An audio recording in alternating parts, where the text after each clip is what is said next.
Meus queridos e minhas queridas, o mercado americano vem caindo aí no momento que eu gravo hoje. Bateu ali cerca de menos 10% e muita gente preocupada, né? O que está acontecendo com o mercado americano, por que está caindo, por que algumas empresas não estão tendo boa tração ali, né? Na sua rentabilidade, né? Muita gente aí se apega muito ao que aconteceu ano passado e acha que vai simplesmente repetir o que aconteceu em 2021, 2020 e vai agora continuar se multiplicando. Mas aconteceu algumas coisas que estão influenciando um pouquinho o mercado. Nesse vídeo de hoje eu vou estar falando para vocês se é um cenário de um crash no cenário americano, no mercado americano, ou se tá tudo tranquilo, é só uma turbulência de curto prazo. Então, sem mais delongas, estoura, solta a vinheta.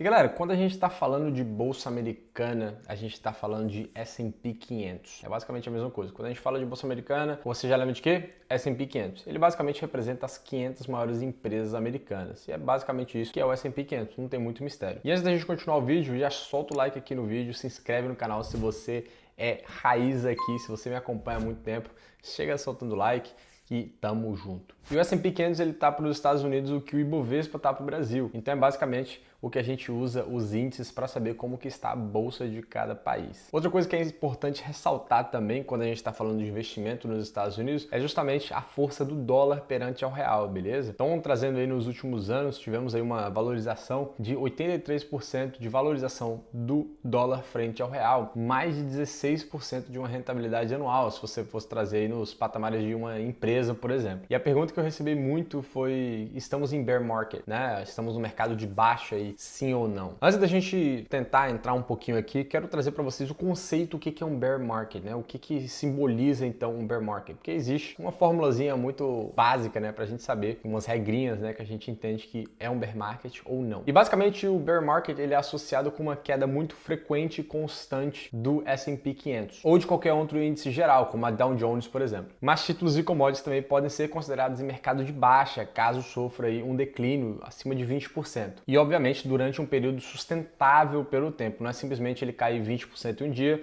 estamos em bear market. Não é assim que funciona. Tem que ser 20% acima de 20% e durante um período elevado de tempo. E aí você deve estar se perguntando, que diabo é esse tempo elevado de tempo, né? O que simboliza isso aí então? Normalmente usa-se 2 meses mínimo ou mais, tá certo? E obviamente os mercados de baixa, né, um bear market, ele geralmente ele é acompanhado de uma desaceleração econômica, ele é acompanhado também de fatores macroeconômicos que englobam ali o país, né? Então ele não é simplesmente só a bolsa de valores está caindo 20% por 2 meses, por exemplo, que é considerado bear market. Óbvio que na simbologia ali, na parte técnica da coisa, talvez sim, mas se ele não estiver sendo acompanhado de uma possível crise, uma possível desaceleração econômica do país, talvez não se enquadre tanto assim. Então o conceito de bear market ele é muito mais amplo do que parece ser. E não existe um conceito, na verdade, que se crava 100% que a gente está no bear market. Existe dicas, né? Existe coisas que a gente pode pegar no ar, né? Como 20% de queda, 2 meses ou mais, desaceleração econômica, expectativa do PIB futuro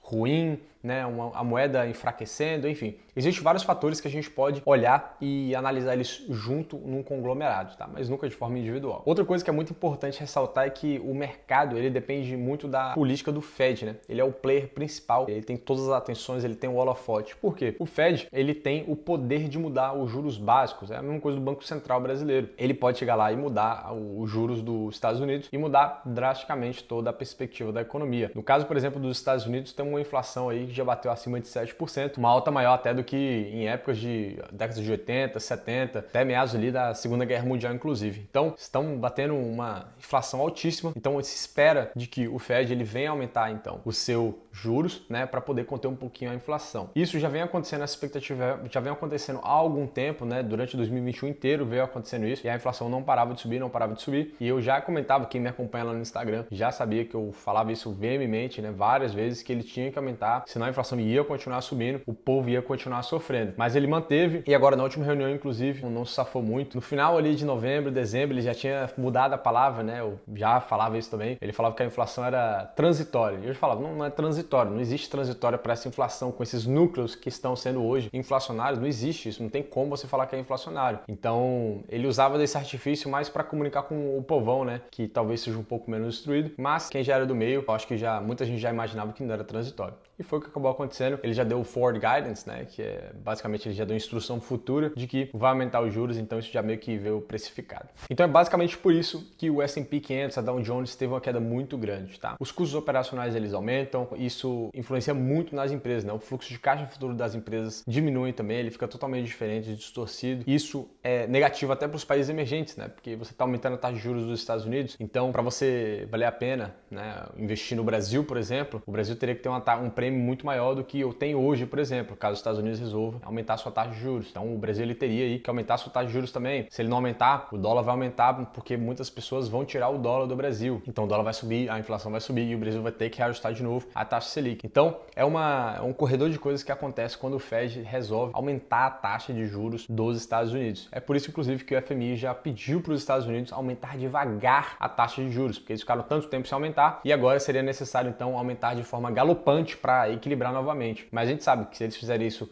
de uma forma muito bruta, os mercados emergentes vão simplesmente tomar naquele buraquinho bem legal que a gente já conhece. Para não fazer isso, eles vão fazer de forma bem gradativa. Existe até uma expectativa que vai demorar até uns 2, 3 anos aí até conseguir recuperar os patamares benditos de 2% que eles tanto gostam. E trazendo alguns números para vocês aqui então do PL, né, do S&P 500, só para vocês terem uma noção, tá? Chegou a 24 dólares, né, PL, preço-lucro, atuais, e chegou a bater 38 vezes, tá? Em meados ali de 2020, beleza? E o S&P 500 ele subiu 33% desde 2020, de janeiro de 2020, só que a questão é que os lucros aumentaram, né? Então é por isso que o PL ele deu uma baixada. Se você olhar aí, você tem o lucro por ação subindo bastante, tá? A Apple, por exemplo, ela dobrou o seu lucro. Então, quando você vê um preço-lucro de 38, as pessoas estavam pagando aquele preço-lucro porque imaginava-se que a Apple, né, ou as outras empresas também, iriam lucrar muito mais. Então, consequentemente, esse preço-lucro, né, ele iria dar uma diminuída. Por quê? O preço ele deu uma leve subida,